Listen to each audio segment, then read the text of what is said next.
Hello, welcome to the Hoop Collective podcast. We talk about the NBA. Today, we are going to be having a young player redraft. We try to come up with a name for this. The rookie contract redraft, because that's who's eligible. If you've gotten to your second deal, you're not eligible. Okay. The best young players in the league, we're going to redraft them here in the little snake draft format. MacMahon, what are you wearing? These are my Dylan Brooks shades. I just came through Memphis. Our buddy Chris Vernon gave me these. These are, Dylan Brooks is like known for his sunglass collection. So the Grizzlies, I think do a great job with promotions. They gave these away. What does it say on the side? Grizz Next Gen. It's kind of like their thing. And so I mean, you got to have a certain Grit and Grind was a better moniker than Next Gen. Okay, you got to have a certain level of swag. How do we know they're Dylan Brooks? Does it have Dylan Brooks on the other side? How do we know it's for Dylan Brooks glasses? Because that's what they were marketed as. Also, like if you follow the Grizzlies, like when Dylan Brooks does media, he gonna have some shades on. All right. Okay, so I have been given the honorary first pick. So again, the key here is player got to be on his rookie contract. He can have signed his second contract as the guy I'm drafting first has, but he got to still be on. So basically, guys with 2018, 19, 20, and 21 drafts. Those are we're going to sort of go along here in a snake draft form. All right. Number one pick. I don't think this is controversial. Luka Doncic was the number 3 pick in the 2018 draft. And has already signed a Supermax extension, which is going to be over $200 million. Doesn't kick in until next year. He's not having the greatest year so far, but he's been playing better recently. Been bothered by an ankle injury. I don't think there's much controversial about this. I think we just move on to the second pick. Yeah, and there's not much controversial about it. This is the first year where he's really taken some criticism. But the reason he's taking criticism is because he's going to do this whole thing with these glasses on, Bontemps? Yes. Of course he is. He is. You not know our guy? Absolutely. I'm that cool. Luka he was a little bit too cool for the few weeks he had between the Olympics and training camp, and came in a little little puffy. And so he's taking criticism because people expect him to be a bona fide MVP candidate, to be a no-brainer first team All-NBA guy. He hasn't played to that level so far, but we know he's that guy. He's the first guy to be eligible for a Supermax extension coming off his rookie deal. So I agree with you. He's got to be the first pick. I think my pick is tough. I think choosing between Ja Morant and Trae Young is an extremely difficult decision. He's saying that with his Grizzlies gear on there. By the way, just to cut in for a second, we're talking about Luka having all these struggles and not being as good. He's averaging 24.7 points, 8.3 rebounds, and 8.8 assists a game. So to McMahon's point, that just sort of people thought he might win the MVP this year. No, I know. I'm just saying that sort of shows where the bar is. If also, that scene is disappointing, and if you've watched him, he has not played well by his ridiculously high standards. For sure. All right, who's your second pick?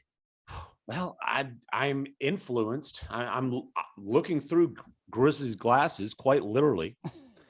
And man, I tell you what, this is tough because Trae Young just led the Hawks on this march to the Eastern Conference Finals because he consistently puts up ridiculous, efficient numbers. But man, I am on a Ja Morant high right now. The Grizzlies have won 10 straight. He is knocking on Steph Curry's door as far as the most entertaining watch in the NBA. And his combination of athleticism, skill, and what I call competitive charisma, you can call it swag, whatever. I'm going to go with Ja Morant. I'm going to go with Ja Morant as the number 2 guy in terms of who in these last 4 classes would I want to build around. Yeah, I mean, look, Ja's awesome. That's hard to argue with that. I agree with you. The choice was between Trae and Ja. Third pick is very easy to take Trae. He's been phenomenal. Which then leads me to the 4th pick, which might surprise some people, but I'm going with Cavs forward Evan Mobley. 3rd pick in this year's draft, has a chance appears to be a generational player, has come in and had arguably as much impact on winning as any player since Tim Duncan as a rookie. When you look at where Stop. What? That first off, Mobley was number 4 on my board as well. If I had the 4th pick, I would have taken him. Okay. That is a big statement that you just made about Mobley and Tim Duncan. Can you elaborate on that? Sure. If you look at where it doesn't necessarily mean that Evan Mobley is the best rookie since Tim Duncan, because, you know, LeBron James in particular was incredible as a rookie, among other guys. But if you look at where the Cavs were supposed to be coming into this season, team that was supposed to be one of the worst teams in the league again, had been one of the worst teams in the league ever since LeBron James left. And yes, they traded for Ricky Rubio. Yes, they extended Jared Allen. They did some other stuff. Darius Garland's taken a step forward, but that team has gone from being a team that was a bottom feeder in the East to a team that's fighting for home court advantage in the Eastern Conference because of Evan Mobley and because of his impact in particular at the defensive end, where he has come in and immediately been a enormous positive at that end of the court, far beyond even what the most, you know, people who are as high on him as you could be could never have imagined he was going to have this kind of impact. Otherwise, he would have been the runaway number 1 pick in the draft, and there wouldn't have been any discussion about it. So, yeah, look, with his two-way ability at both ends, whether you want to compare him to Chris Bosh or Anthony Davis or, you know, maybe even Kevin Garnett, like he's got that level of ceiling. That's why for me, you know, if we're doing this as teams, give me a point guard and a center, I feel pretty good. But either way, I like him over everybody else here with the 4th pick. So I will say this: the Cavs have drafted 2 rookies of the year, both with the number 1 overall pick in the last 20 years. One was LeBron, obviously. Anthony Bennett was the other. Oops. Sorry. Well, they actually drafted a bunch more. They have Bennett and they drafted Andrew Wiggins. But those 2 guys did not win Rookie of the Year. Well, Wiggins won Rookie of the Year, I think. LeBron and Kyrie. Kyrie. The Cavs, right? Yeah, what's that? Didn't Wiggins win Rookie of the Year with the Wolves? I don't remember. I'm going to look that up. You may be right. Did. Anyway, keep going. Anyway, so LeBron's team, he took a team from 17 wins, I believe they had. I believe the next year they won about 36. I think he helped them improve 19 wins, and he was a big reason why he drove that bus. They didn't make the playoffs. They went from like 15th in the East to like maybe 9th. That's obviously a big improvement. Sure. And he didn't make the playoffs his second year either. They finished 9th the second year too. He made the playoffs till his 3rd year. Kyrie Irving, Rookie of the Year, was great. The Cavs were still a bottom 5 team in the league. I believe they had the 4th pick. The following year, they drafted Deion Waiters.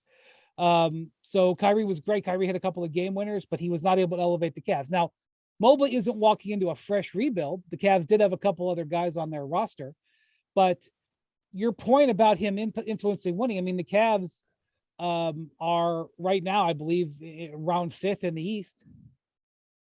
You know, that supports your spot there. Yeah, I don't think you made a bad decision with Mobley, but I did not have him 4th on my board. I had him 5th. I'm going with LaMelo Ball, and you know, I think Ball has a lot to learn as far as the, you know, finer details of being the leader on a winning team, i.e., play a little bit of defense.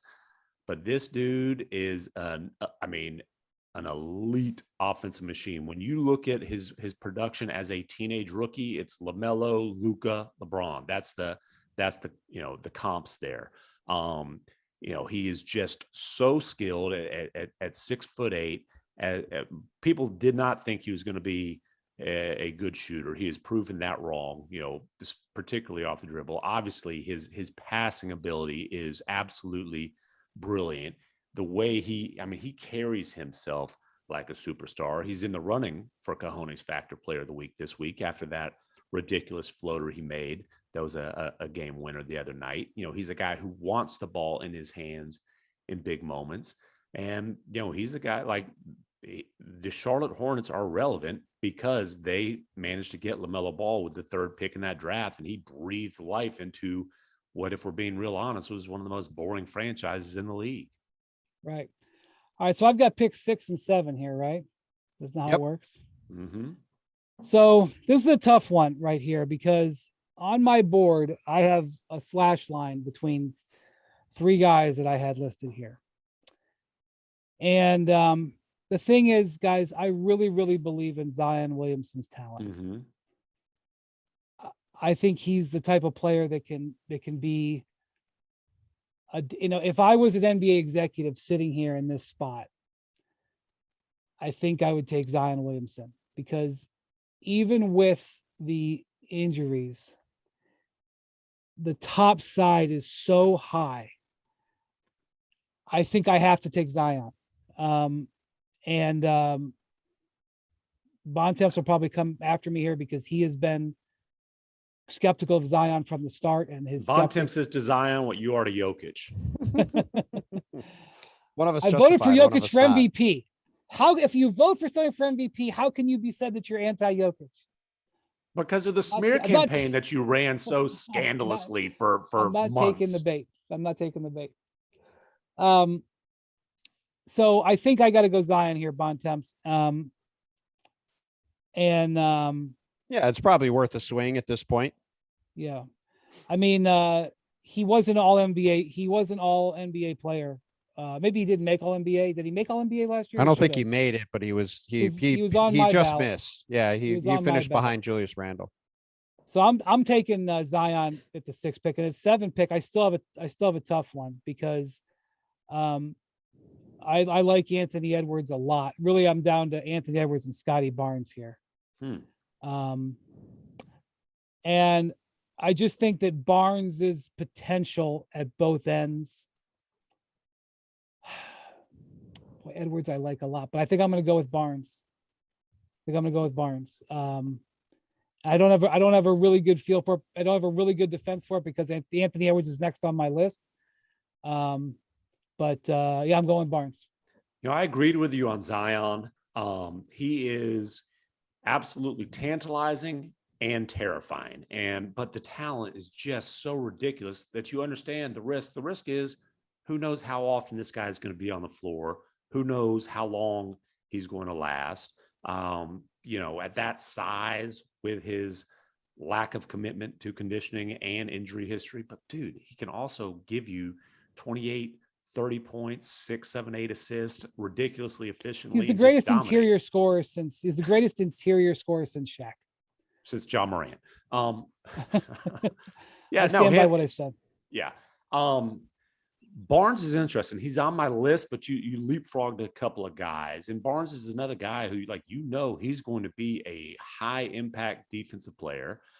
He's the question with Barnes, as far as will he be a really good player or will he be a superstar, is how does his shooting come along? That's really the only question mark there. Yeah. All right. That's true. All right. Go on, Bontemps. No, I was just I was waiting to see what you were going to do. You think I'm out of line with Barnes there, Bontemps? No, I think when you look at a guy with his skill set, I mean, as a 6'11" guy who can do everything with the ball, I mean, he's got a chance to be another guy like Evan Mobley, who's a really special player. I mean, the only thing that's going to limit his ceiling at all is his jump shot. If he becomes a consistent perimeter jump shooter, he could do everything on the court. I mean, right now he reminds me of Andre Iguodala, just 4 inches taller. So if he becomes Andre Iguodala, who's 4 inches taller, who can reliably shoot from 3, that's a hell of a player. So yeah, no, I like him there. I like him there a lot. Okay, so this pick here, I've got 3 guys I'm choosing from. You named Anthony Edwards. He's definitely in this group. Shai Gilgeous-Alexander, who is, I think, proven his ability, and he is too good for the Oklahoma City Tanker right now. So they'll come up with ways to make sure he doesn't play too many games, so they can get some other guys to go along with him. And then I think, though, I'm going to go with the guy who has made, to me, the biggest leap this season. I think he should be the most improved player as far as the midseason goes. Is proven that he can be a focal point on a winning team, and that's Darius Garland. He's a guy who is running the show there in Cleveland, is thriving. I think he showed some clutch chops, no pun intended, with his clutch. Just had his first triple double this week. Just had his first triple double with some big time box out help from Kevin Love, which shows you, though, his teammates love him. A lot of times, if a guy's got the ball in his hands all the time, his teammates might not necessarily love him, especially if he's a score first point guard. But this guy not only is scoring, he's distributing, he's running the show. I'm like I said, I'm going with Darius Garland here. Wolves fans are getting more pissed, Bontemps. That was an off the board pick. I did not. Garland has been very good this year. I did not have him in my top 10. Now, are we going past 10? Where are we? No, where are we going going 10. We're going 10. I get the final 2 picks. You have here. to buy the additional layer of the Hoop Collective pod, which we will put on sale for $1 a year. And you can. I thought you said 1 million because I don't really want to do extra work.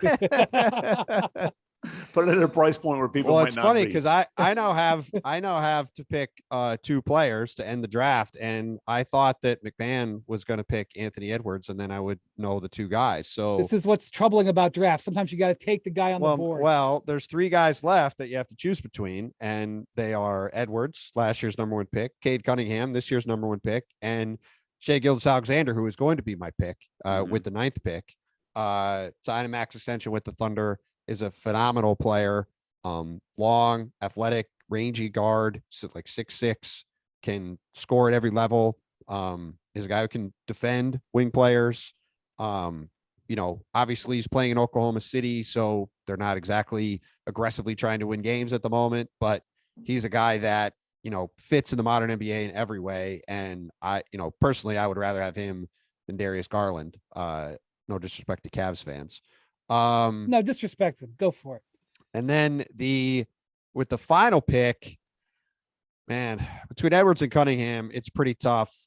I think I'm going to go with Cunningham ultimately. Man, I was trying to justify not using Edwards like on the 6th or 7th. Yeah. He didn't make the top 10. Yeah. I mean, listen, Edwards has been much better than I anticipated over the past, the second half of last year and the first half of this year. He's still a pretty inefficient player.